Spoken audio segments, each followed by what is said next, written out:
Hello!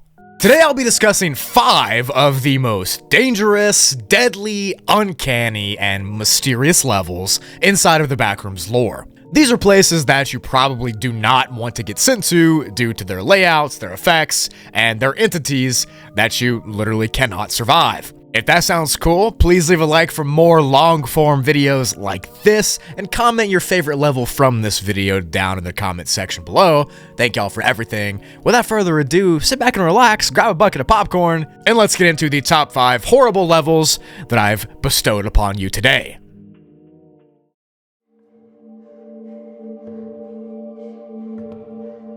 So to begin this video, we need to ask ourselves the question, what is the Middlerooms? Here's what the Middlerooms wiki has to say about it. The Middlerooms act as a partition between 2 dimensions, and are located between the front rooms and the back rooms. Although they are sometimes confused for one another, the Middlerooms and the back rooms are not the same thing. With many organizations, levels, and entities, both the back rooms and the front rooms serve as an entry point to the middle rooms. This can only be accomplished by simultaneously no-clipping in and out of reality, which is an extremely challenging task." End quote. Simply put, the middle rooms is the place between our universe and the Backrooms lore that I talk about here. It has its own slew of lore, including levels and entities and sub-levels and history and theories. Obviously, it's not as extensive or fleshed out as, say, the Backrooms is, and that's because it has much less research and developments that have been done to it. There still are dozens and dozens of pages documenting these various places though, and if y'all enjoy this video, I might go over more of them. But the real horror of the middle rooms lies in the fact of how underdocumented it is, right? You might be able to learn about the Backrooms from the internet, right? You might watch a Broogli video and know a thing or two about it, but there's been no such research into these middle areas, and it's an entirely new thing. It's unknown, it's foreign, it's not normal. And if you somehow get stranded here, even if you accidentally fall out of reality, you're alone entirely in this uncanny expanse of strange things that we don't know about. For an overarching theme, these middle rooms are extremely unnatural, uncanny, empty, and labyrinthine in nature. Yes, the back rooms and all of its levels are those things as well, but here, these places are more so. They represent the most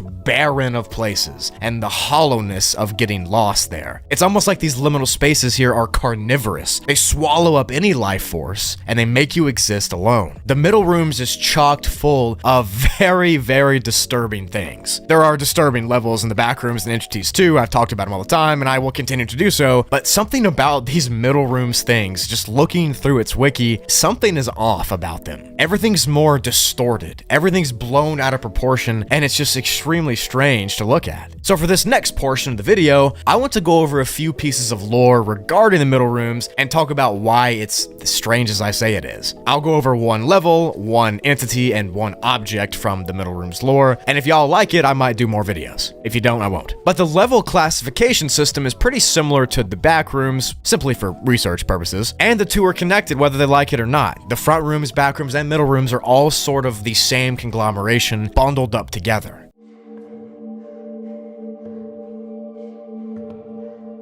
But to begin, level 0 of the middle rooms is classified as a class 1 difficulty, and it takes the appearance as follows. Imagine the most monochromatic and metallic laboratory that you can think of, and then imagine that it's spewed out over thousands of miles. That's exactly what level 0 of the middle rooms is, and it really just expands beyond its bounds in every single way. While the hallways do go out for a long time, they physically are not big. They're actually pretty claustrophobic, and while you're walking through them, you'll notice a few different things. One, you'd probably see things that you might find in a regular lab, like hazmat suits, scalpels, beakers, lab coats, etc. The other is that you'll notice how cold and empty and barren everything is here. The floor of the level is made out of some kind of gray concrete that just feels oppressive. The walls feel like they're closing in slowly and slowly on you, and the deeper you traverse into this lab and the more area you cover, the more it begins to feel like solitary confinement. What I mean by that is level 0 has big open corridors and hallways that go off in many different offshoots and things like that. You're not feeling like you're cramped. But here, this area is confined. It's not bright, it's not colorful, it's aggressive aggressively chromatic and aggressively barren. It feels like the level itself is sick, infected with the disease of liminality, and while you're exploring it, it's like you're the last person that gets to see it before it dies. Levels in the middle rooms do not feel good to be in. Obviously, that's the same for the backrooms levels, but here it's even more so. To exit this chromatic lab, you have to follow tasks that you find on various computers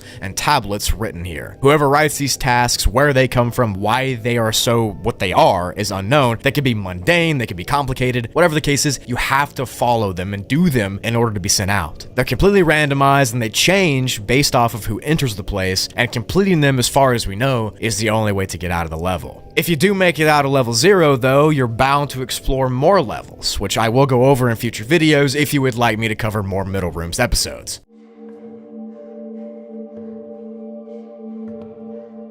But through your journey in betwixt those levels, you might encounter entities as well. Things like entity number 2, which have been named Flesh Eyes. Flesh Eyes are hostile creatures that are said to inhabit the much deeper regions of these middle rooms. They take on the visage of a large, bloody, fleshy eyeball with blue irises. The entities themselves behave in a hive mind-like state, and they utilize some sort of psychic connection to attack prey and to hunt them, which is you. When they do find their prey, they exude some kind of toxin in their eye that paralyzes and stuns their victims. After this, they absorb them via their eye socket. Not much is known about how Flesh Eyes work because, quite frankly, not many people have been to the middle rooms. But we do know that they have significantly less organs than humans do, and the majority of other creatures for that matter. But they do seem to have a brain behind the eyeball, as well as stomachs and lungs and bladders and a bowel system. These creatures are just extremely uncanny to witness. Not just the Flesh Eye, but all of the beings that you might run into and encounter in these middle areas. They seem off, they seem devolved, they seem strange. I know I keep saying these things over and over, but just look at these things. They definitely are weird, man. The main thing I want to hit home is just how hollow everything in this universe feels. It's less hopeful than the backrooms, even if that's not possible, and it's much more isolating. Many of the backrooms levels are this same feeling as well, but you also get nicer places that you might be able to chill out on, maybe like the pool rooms and stuff, and explore those liminal spaces. Here, these places are not meant to be explored and enjoyed, they're meant to be endured and survived. And all of these objects and entities and levels follow that same pattern in the middle rooms. An example of an object would be number 7, aka the fortune cookies, which essentially are found in random cabinets throughout the middle room's expanses, and eating these fortune cookies will give you whatever fortune is inside of them inside your life. So if it's a bad fortune, you're probably not going to make it out alive. Even the objects here seem to have more malice and more envy inside of them. They carry on this feeling of helplessness and emptiness that everything else does as well.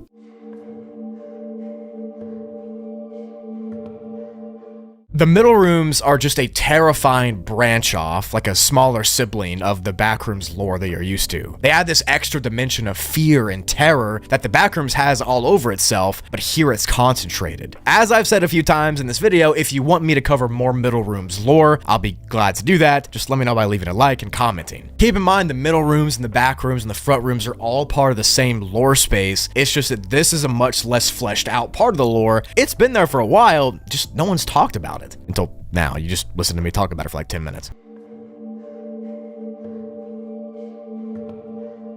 So the name of the level, Virum Terra Machinis, translates to Earth of Machines, or True Earth of Machines, which is a perfect name for the level because this is a smoggy, futuristic, dystopian place. The level is divided into 3 distinct sectors, those being Region Aleph, Region Bet, and Region Gimel. Now each of those is in Hebrew, so I'm sorry if I mispronounced them, but Aleph is the first letter in the Hebrew alphabet, and it means unity and strength. Bet is the second letter in the Hebrew alphabet, and it means house or dwelling, often associated with the home of your main family. And Gimel is the third letter in the Hebrew alphabet, and it means giving and receiving or nourishment, something along those lines. Each of these 3 sectors is named with those letters of the Hebrew alphabet, and each of the 3 sectors is very different. You'll go on to see why I say that. Region Aleph, or Region 1, takes the appearance of a massive, fully automated facility that looks similar to an oil foundry or factory from real life. It kind of displays itself as a power station, igniting the lights and everything else in the entire level. It's its design and its materials are visibly decaying. There are large cracks in the foundation, the walls are crumbling, and the machines inside of the facility, they definitely would not pass a modern day inspection. They're decaying away. The corridors inside the power station are lined with concrete walls and steel beams, and the floors inside the building are made from some kind of ceramic tile. Although it's not actually ceramic, the page just says it looks like ceramic. I don't know why. The power inside the facility itself is finicky at best, and it'll oftentimes just flicker or completely shut off without warning. On that same note, the majority of the level is cast in a darkness, and there's no real sunlight that makes it through the smoggy clouds. But this is typically where you'll begin your journey through this dystopian concrete death trap.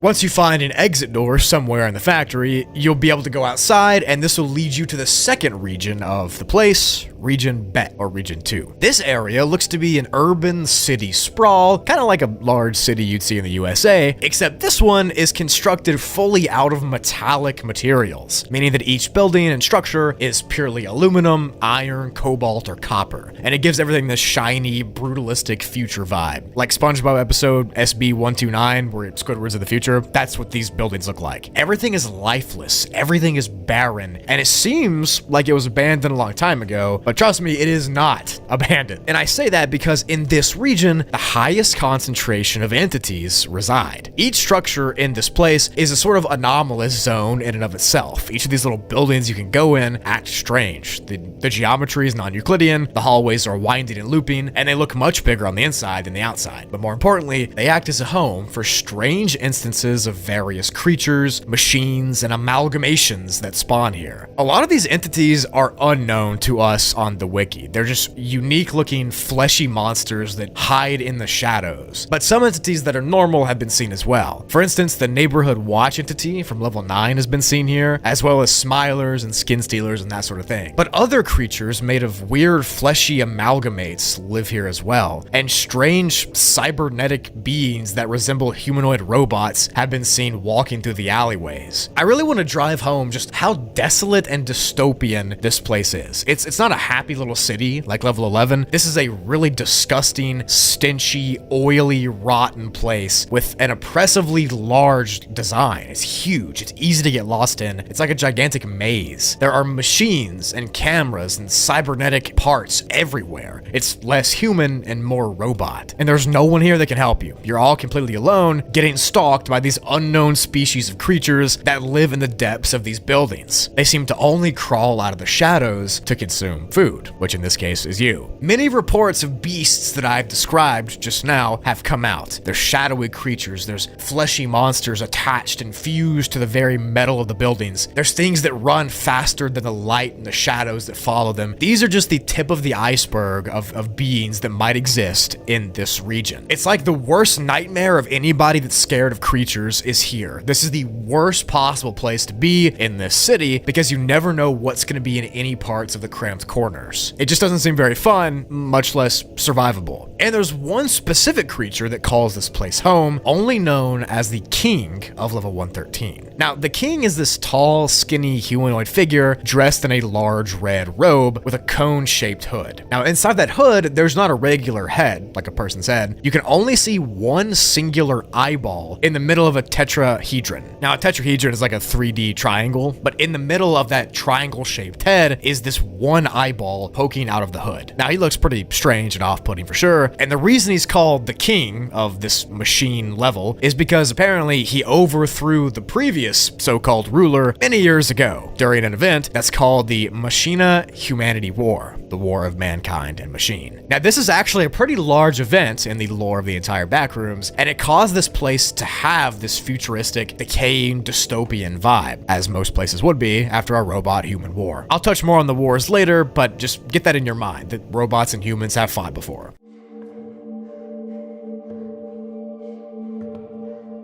Anyways, the third region of the level is Gamel. And this is unlike any other part of the level. It's not like the factory, it's not like the city. Gamel is actually the mechanical framework that surrounds the entire level. So think of the other two regions that I just talked about as being inside of a box. And that box itself that surrounds everything is the region Gamel. It's this cage, metal, wire, and geometric symbolistic thing that surrounds the entire place. There's no sky in the level, it's just this geometric metal box, and entities known as light guides are a common thing to see up in the mechanics here. They mimic different shapes and symbols, and there's this huge focus on geometry inside of this place and inside of this level, and it makes it a very trippy thing to experience. The level as a whole was discovered back in 1986, and it seemed that the wanderer that came here kind of tapped into some sort of alternate reality, right? Because when they got here, no one else had known about this level, so it seemed like they just kind of ran into an urbanistic, apocalyptic future in some other multiverse. But it indeed is a Backrooms level, and during that time when they came here in 1986, this is when the first machine versus human war took place. 6 wanderers entered this level through level 80, and they came here with weapons, since most people in the Backrooms carry weapons, and the machines here took it as a threat. So they declared war, they fought the humans, and then that was the first robot-machine war. There was also a second war that happened in 2014 when wanderers and machines fought again, leading to many casualties on both sides. The aftermath of this war is why this place looks so abandoned. It looks so decaying and cracked and disgusting, and it's because, you know, warfare causes that to happen. But the machines that live here, they despise humanity and everything about it. They hate the fact that we're alive and they're just living. They're not alive, they just exist. They attack on sight if somebody accidentally comes here to the border of this place, and it is not a safe place to be at all because of that. On that same note, the region Gamel, with its circuitry and wires and pipes, so many different things live inside of this area. There's fleshy things, like I mentioned earlier, that are fused between it all, and there's robot, cybernetic things that live here. They despise all humans. They just hate every single thing about humanity. I mean, I would be mad too if I could not breathe and I had to be a robot all day. That would kind of suck, right? Think of this level as if the Dune book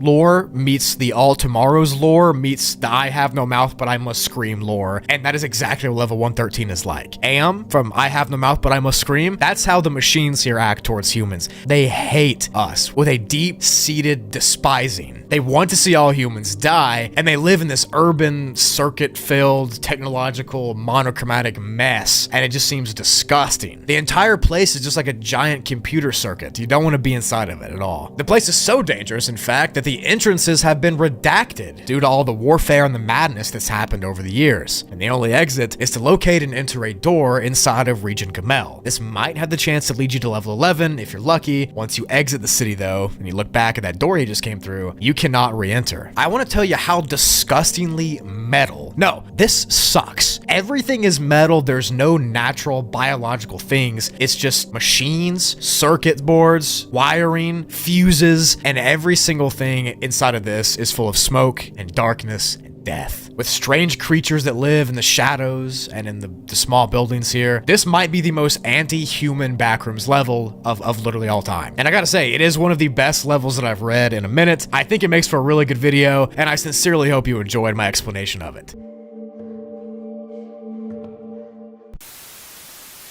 Before we continue with the video, I want to give a big shout out to a really cool sponsor of the channel, eWin Racing. Now, I've been using the eWin chair as my office chair for a while now to make my videos, and let me tell you, this thing is actually insanely comfortable and ergonomic. My old chair had pretty much no support for my back or my neck, but this eWin chair has a beautiful foam headrest and lumbar support that makes sitting for a long period of time very easy. The frame of the chair is metal, it's sturdy, it doesn't shake or creak when you're in it, and the seat cushion is very plush, but also breathable, especially if you're sitting at your desk for a long period of time. One thing I love about the chair specifically is how large it is. Pause. But that means you're not smothered with a tiny little seat, and it's actually comfortable to sit in with your legs crossed, your legs down, sitting sideways, up, back, whatever way you want to. It's really nice. On top of that, this chair only took a few minutes to put together. It looks insanely cool and sleek, and most importantly, it's comfortable. And for those of you watching this video right now, eWin is offering 25% off your chair order if you use code Broogli at checkout. If you use code Broogli, you can get yourself this awesome looking chair for your setup, for your office, wherever it is. You can check out the link below in the description if you're interested in getting this chair. And if you want to support the channel, that's a great way to do so. Thank you so much for watching this video, and thank you so much to eWin for sponsoring the channel. Let's get back to it, shall we? Something was with me inside the room, silent and waiting, as if he knew the exact moment I would arrive. It is hard to describe it. It was a man, or at least man-shaped, with a head not so dissimilar to a sunflower. Where one would expect seeds, there was instead an eye carved from an endless pit with the vibrancy of 1,000,000 infinitesimal stars. Its presence stirred within me an unfamiliar feeling, like every question I had ever thought just landed on the tip of my tongue. And yet, only one managed to tear itself free from my lips. Who are you? The unnumbered level, only known as In Extremis, is written in a very short few paragraphs. The person that wrote the page was the wanderer that experienced the level, so it's from their point of view. And in order to fully understand the horrors and the events that happen in this level, I'm gonna read the encounter to you in like a cinematic reading for you, and then after that, I'll break it down and explain what the level is and what happened during the story. Don't worry, it's not a long read or anything, just a couple paragraphs, but lock in. It's pretty unsettling, pretty unnerving. It might disturb you. You might not want to eat while listening to this. But without further ado, this is the Backrooms level as it's written online. I opened my eyes to ethereal plains. The clouds formed an Empyrean terrace that stretched as far as I could see. The point where sky and ground diverged was marked only by withered trees that bestrewed the achromatic landscape. I could not remember how I got there. My whole life before that moment was like a fever dream that I had just woken up from. Through the fog of countless fleeting memories, a searing pang in my forehead refocused me. Before me was a monumental structure. Drifting clouds obscured its finer details as I made my approach. The air lacked texture, offering one of the most vapid, tactile experiences I had ever known. There was no temperature, not in the normal way where one would perceive it. As I neared the structure, its features began to emerge. Impossibly long sails stretched from the windmill's summit, and a steep stairway led to a door-shaped void. From the base of the stairs, I felt like I was on the precipice of a perfect equilibrium, a centeredness that no man was ever meant to know. The clouds churned in convoluted spirals, spun to life by the sail's methodical turning. Every rotation fell in tempo with my labored breath, whether by gravity or their rhythm or by some predestined pull. I found myself irresistibly drawn to the structure, beckoned by it. Each step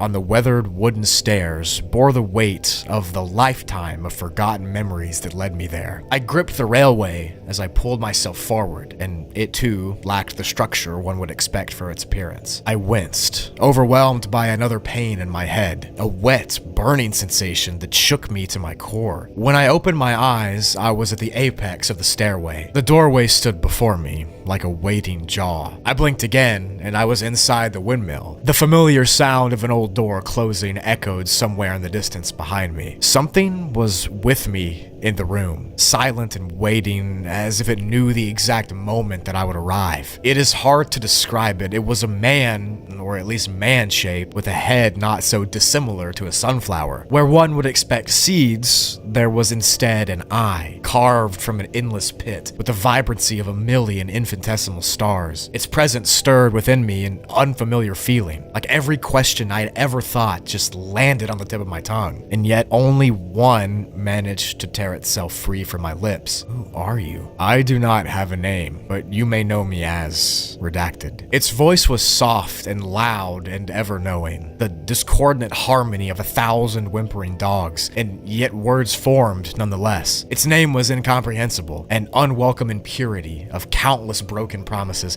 a name I've always known since the moment I forgot it. Where am? It placed a finger where its mouth should be, the movement causing the words in my throat to swell, lodging themselves between breaths. It stood like that for a moment before gesturing broadly. There are only so many truths left here. You should choose your words more carefully. The silence between us was punctuated by the rhythmic tick of an unseen clock. Its melody matched the pace of my faltering heartbeat. I stared at the visage in front of me, and only after what felt like forever did I realize I was holding my breath. Exhaling, I finally found the words I was looking for. Well, why am I here? The stars realigned as the being focused on me. I could feel it tearing through my thoughts, my past, my future. It was a nauseating pressure, the weight of infinity boring into my soul. You have fallen, like all men before you, and all that will remain when you are gone, you. The chime of the unseen clock interrupted it, breaking its focus for only a moment. Each reverberation felt like a jagged puncture in my skull. There is not much time left, yet fate has not yet made up her mind. However fleeting, there is still hope for you. I knew its words in the way a hammer knows a nail. It had no meaning, and yet it meant everything. The pain returned to the forefront of my mind, throbbing in harmony with the tick of the clock, a countdown to something I could not see. It was faster now, as was my pulse, my mind being pulled from my body like a broken tooth. My words came in hot, ragged breaths as a warmth flowed across my face. What do you mean? I can't remember anything. I was doing something, and then I was here. What does fate have to do with anything? I don't understand. What's going on? There was a knock at the door behind the being. Each strike reverberated like a gunshot that shook the world around us. The pain faded as my vision started to blur. I could barely make out the faint outline of the being, its hand outstretched, pointing towards the door. You are in luck. It looks like she is chosen in your favor. I will see you at the end. The door behind it crumbled to dust, and my vision was overwhelmed by an impossibly bright light. And then I was here. The report said I was on a routine exploration, and we were ambushed by a pack of hounds. McKinley was the one that saved me. A hound had my head clamped in its mouth as it dragged me down the hallway. They said she chased it for a few dozen meters before eventually shooting it 6 times. I was told it was all a near-death hallucination, but I don't believe them. I know I went somewhere I wasn't meant to be. It was too real to have just been a hallucination. The shrink can call it whatever he wants, but I know what I saw. All the doctors say I was lucky, that if all I got out of this was a weird dream, I should be happy. But they can't explain away everything. I still have questions that there are no answers for. When they found me, I had a small sunflower clenched in my hand. I still have it. Still just the same as the day I woke up all those months ago. Though it hasn't wilted, it has lost a petal or two since then. I keep it on my nightstand as a reminder, and sometimes, late at night, when all is silent, I can hear the faint tick of that unseen clock. And I don't know where I went that day, but somewhere deep down, I know that I'll have to go back eventually.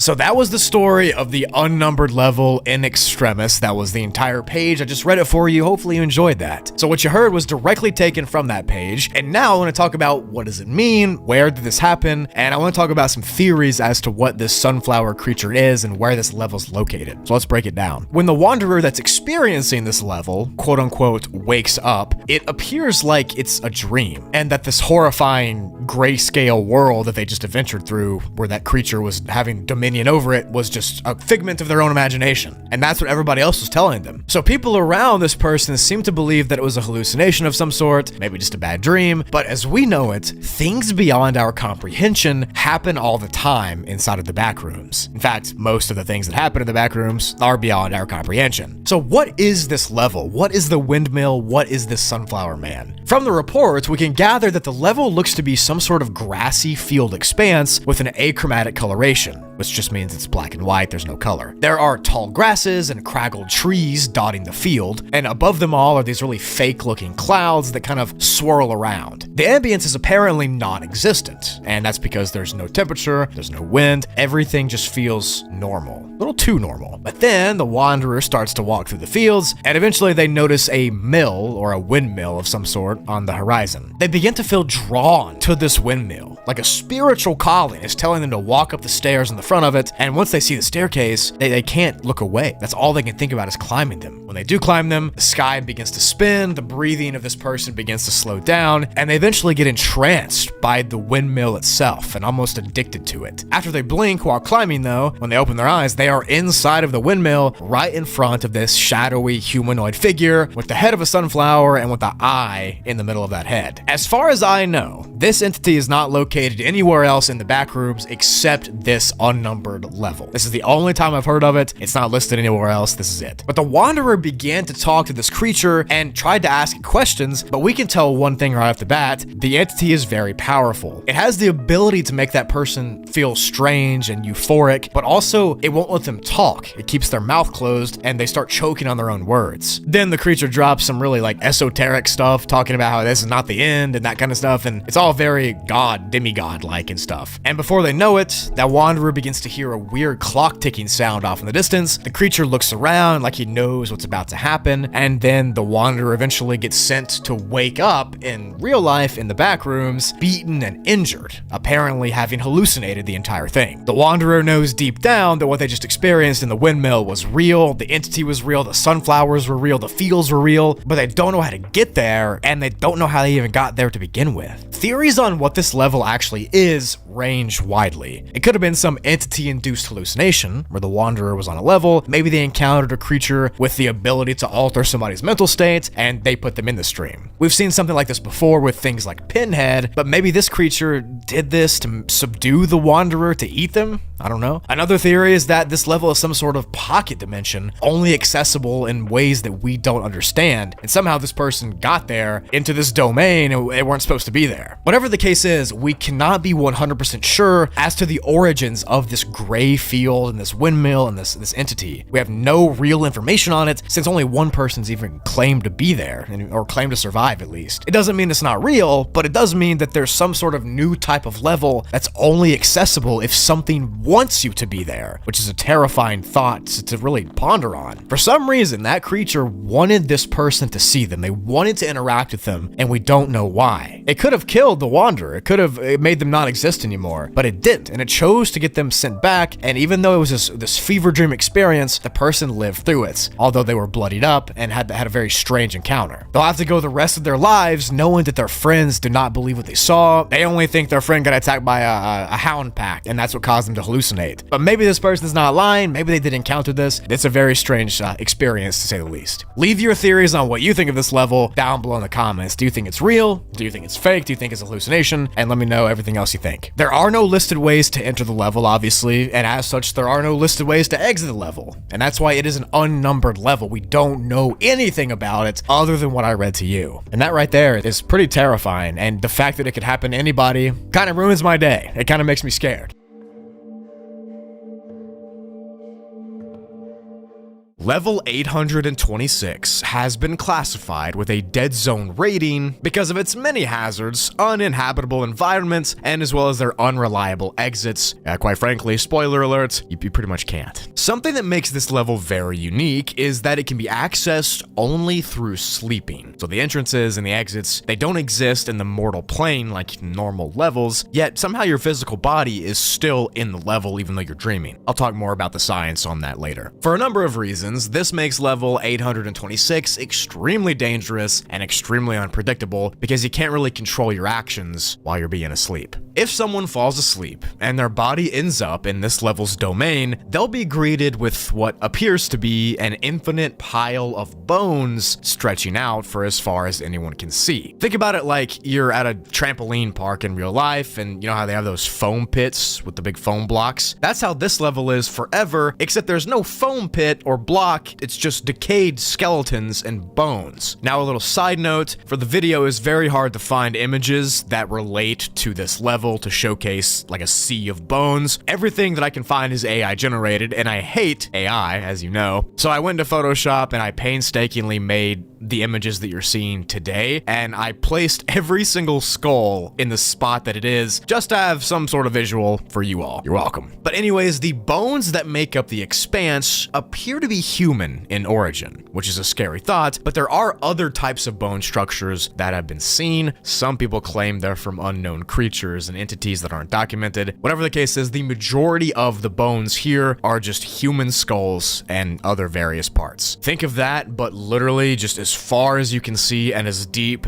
goes. That's all the level is. Walking on top of these infinite pile of bone and hair is very treacherous because some of the bones are broken and sharp, and some are pointed in a certain way where you could literally, inject it into your own body. Some of the bones will shift and sway, and they'll open up huge caverns and crags that you can fall into, which you don't want to do that. So be very careful where you step, and make sure that you're very cognizant of where you're going so you don't fall down a giant bone mountain or something. The sky in level 826 is absent of any forms, and what I mean by that is there are no stars, there's no suns, there's no cloud cover, there's no moon, there's nothing. Instead, it's just stuck in a perpetual brightness that has no origin. On top of this, the level is extremely humid and very hot, causing this sweltering desert kind of vibe. One of the major dangers of exploring this place is the possibility of heat stroke, since you're gonna have to work really hard not to fall down giant chasms of bones or step into holes and gouge yourself. Your heart rate's gonna be increasing more than it normally would, and you couple that with the insane heat from the level and the humidity and the treacherous environment, that is a recipe for heat stroke or worse, which is real stroke.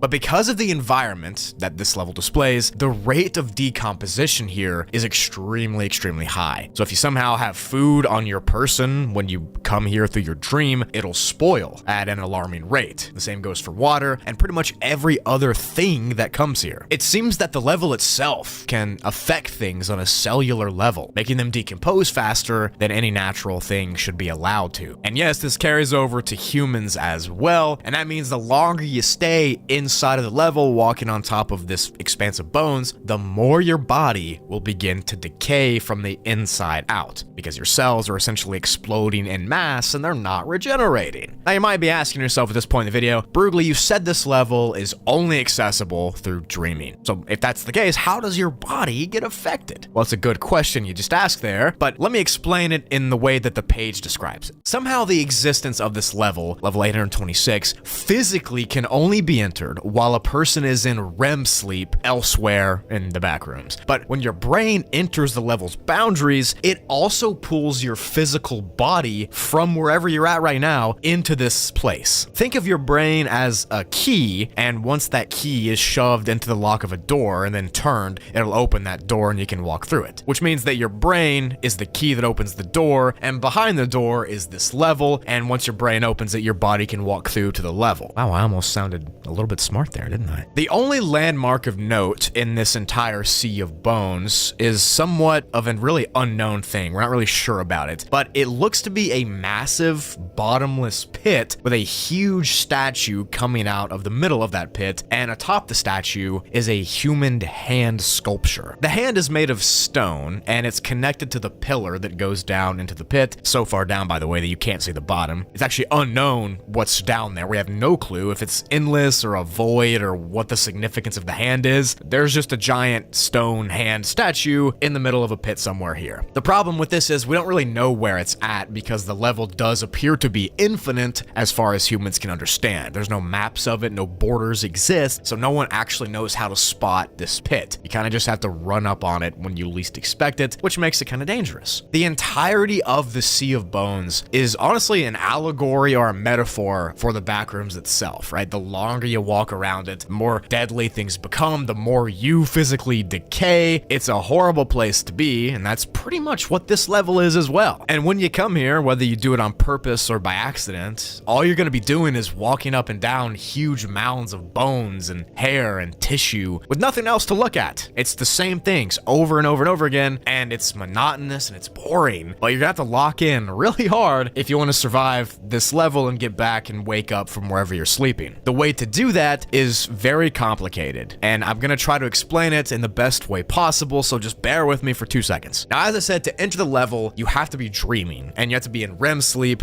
to get sent here. And when the person's body does get sent here, when you walk through that proverbial door, the possessions that you have around your body and on your body will follow you into the level. And on top of that, any injuries that you sustain while in the Sea of Bones, they will be with you if or when you escape. So it's not like you're actually in a dream world, you're in a real place, and it's really affecting you. So my first kind of piece of advice for you would be, if you're gonna sleep anywhere in the back rooms, make sure that you have some sort of like water or food always on you. That way, if the chance of you getting sent here happens, if the worst happens, then you might be able to survive a little bit longer. Now, there is no listed exit to the level, as I said, which is kind of a huge part why the Sea of Bones is a dead zone difficulty, of course. But that's not to say there is no way out of it. At the bottom of the levels page, there's a poem or short story of sorts, something like that. It's about a paragraph long, and I'm gonna go ahead and read that to you right now. This might shed some light on the Sea of Bones and how you might escape it.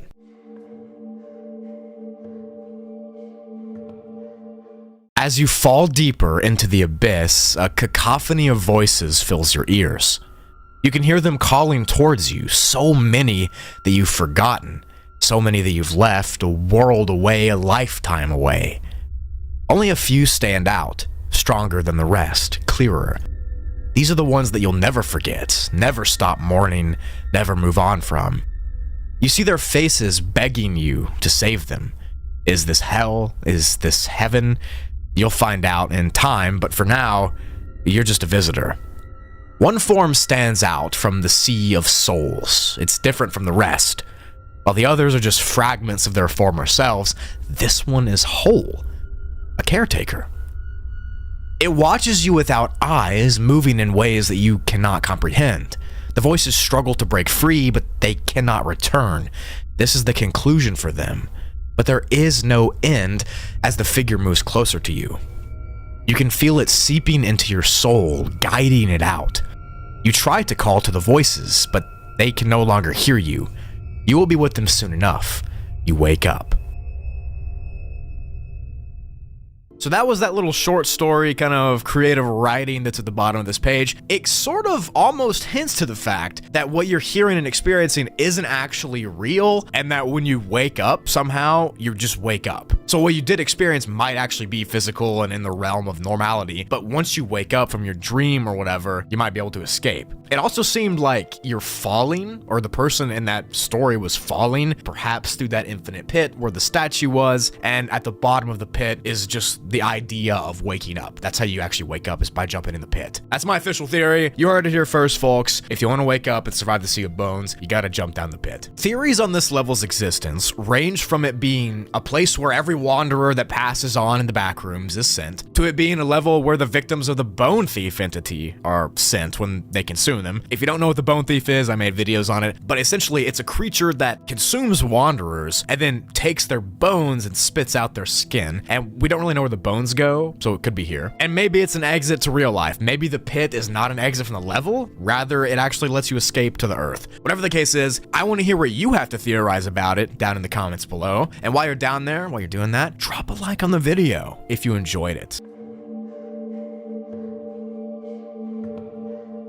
The 959th level inside of the Backrooms is of course known as Now You Know. It has been given a classification of a dead zone rating, and right above that rating here on the page, there is a quote that says, "Curiosity kills the cat." Now this is one of those very interesting level cases where you knowing that the level exists pretty much means that you're gonna get sent to it. It's a cognito hazard, and I'll discuss that as we go on through the video. Just know that that's how this level operates. Below the rating is a notice that everybody apparently has to read, like that's what the page says, so I'm just gonna go ahead and read it to you right now. Quote, "This level possesses an information hazard dubbed non-pentenism, which initiates once one acknowledges the existence of level 959. Non-pentenism can begin through viewing any piece of information related to the level, such as the level number, the level name, the page, any photograph of it, any documented entrances and exits, and more. Due to the extreme extreme danger that this effect poses, level 959 and any mentions of it have been redacted from the entire database. For more information, read the page below. So quickly, just with that quote said, you're gonna get sent here due to an effect that they're calling non-pentinism, and that's how this goes on. So, but now that you know that, I can tell you what the level looks like.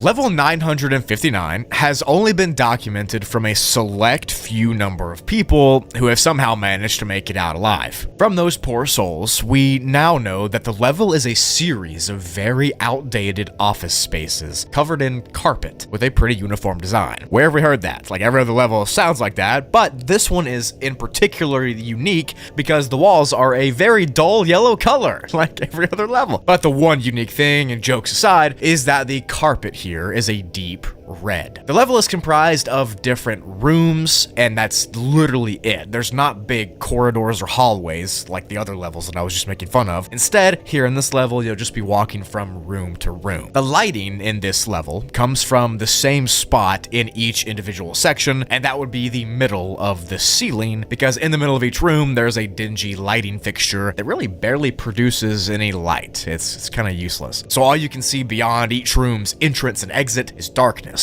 because the lights don't reach all the way to the different door frames. Connecting each different room is a small staircase or small edifice that you have to walk through, and like I said, they are pitch black, and this can lead to a pretty disturbing sequence of events for you, because you don't know where you walk and you don't know where you've already been. It's impossible to map out, yada yada yada. The rooms themselves are extremely cramped and extremely claustrophobic. Ceilings are low hanging, and often the width of the rooms is so small, some people have to cramp themselves in to even walk through. And if you're very tall, you have to squat down when you walk through anything. So this whole thing feels like a cage, a jail cell, if you will. Now, there are 2 floors to level 959 that make up the entire level. It is not infinite, and it is not generating like a lot of other places are. And to access the second floor, you're gonna have to go up a staircase from one of the random rooms that you go into to lead up there. Now, the difference between floor 1 and floor 2 is that floor 2 doesn't have any light. There's not any light at all. Even though level 1 barely has any, it's still something. Up here, it's just pitch black. You'll also notice that on floor 2, some of the rooms don't have a ceiling. They just lead to the void, and others have gigantic pitfalls that you can fall directly into, and the second floor is just not very fun. Do not go up there if you can avoid it. Level 959 as a whole has no air circulation, which means that the entire place is hot, it's stuffy, it's humid, and if you walk around too much and start freaking out and start over breathing, you're probably gonna hyperventilate and pass out, which, spoiler alert, that's what the level wants. An interesting little fact about the walls here in this level is not only are they disgusting honey mustard yellow color, they're also sticky to the touch. On top of that, they smell like they're constantly burning or are on fire, but there's no visible fire that would cause the smell. That burning smell just permeates through the entire level somehow. Now, this far in the video, you're probably thinking to yourself, this is not bad. It sounds like every other just average Backrooms level. You're probably just thinking it's just an average cramped office. There's tons of those, right? But as always, there is something else that you need to know about this place. And it relates to that effect that I mentioned at the beginning called non-penitism, which that's not a real thing. Like, there's no results for it on Google. It's made up for the level. But let me explain what it means and its dangers.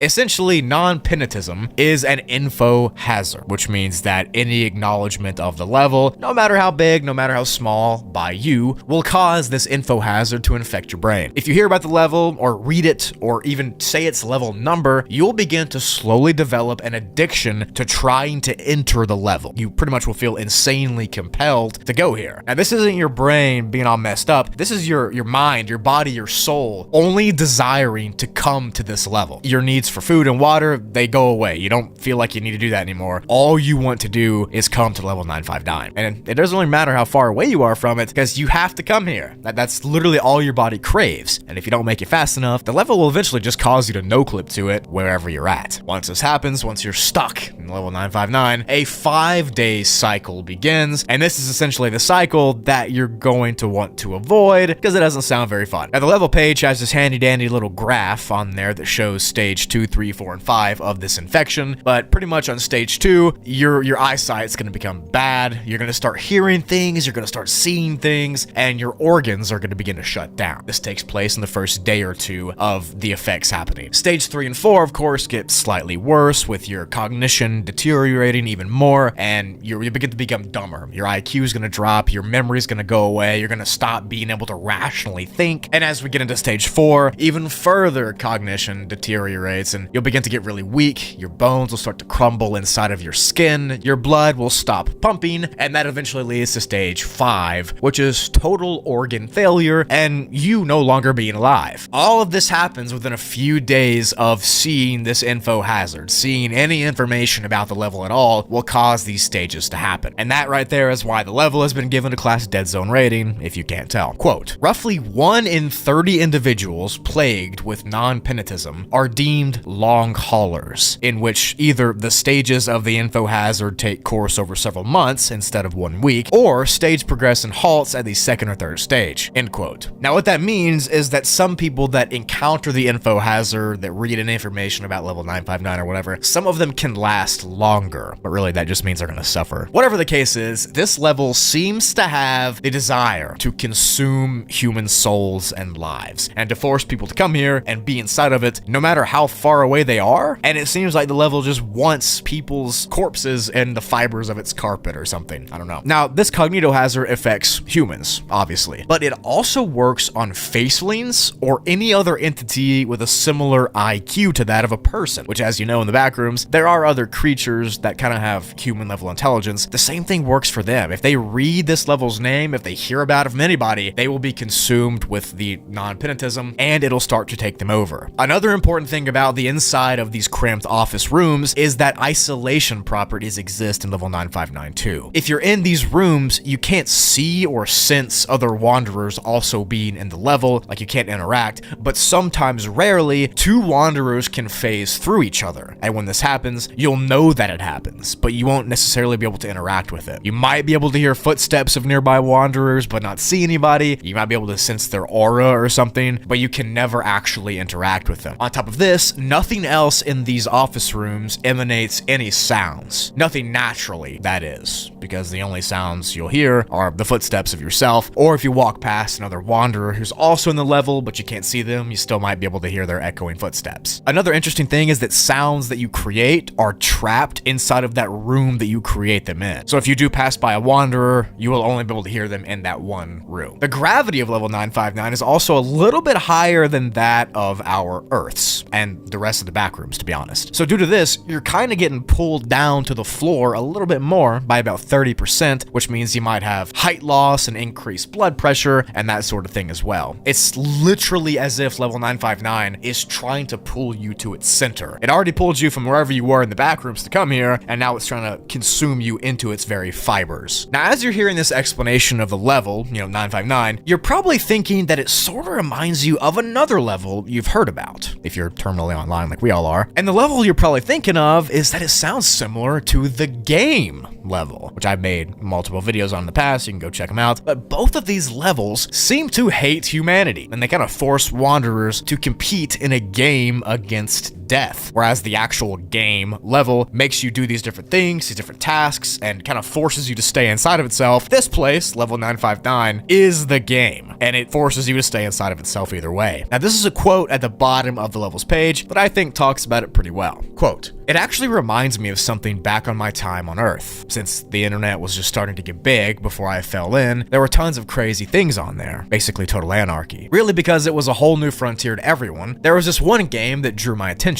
the game. The game was basically some weird sort of mind thing, where if you acknowledge its existence, you lose. And then once you lose, you have to announce it or whatever. So then when I found out about level 959's whole info hazardous property, I immediately remembered the whole thing with the game. In fact, the more I think about it, level 959 and the game are so eerily similar. It's kind of disturbing to think that Backrooms took the whole concept of it to make this hell of a level. So now, while I'm writing this on a sheet of paper, I want any potential person who sees this to know. Level 959 is the game, and you just lost. And that last sentence really nails it home. You know, this level is a game, and unfortunately, you didn't ask to play in the game, and you lost anyways. Nice. So to avoid this level, you can never learn about it, or hear about it, or read about it, or anything, or even look at the entrances on the levels page, because you're gonna get sent to it, which unfortunately, the entirety of you watching this could, you know, have the chance, if this was real, to get sent there, so sorry. And more importantly, if you do get sent, you can exit the level, but it is exceedingly rare. You can no-clip through a piano, if you find one, or you can try to randomly no-clip through any surface in the level, and it just might send you out. Maybe. I don't know.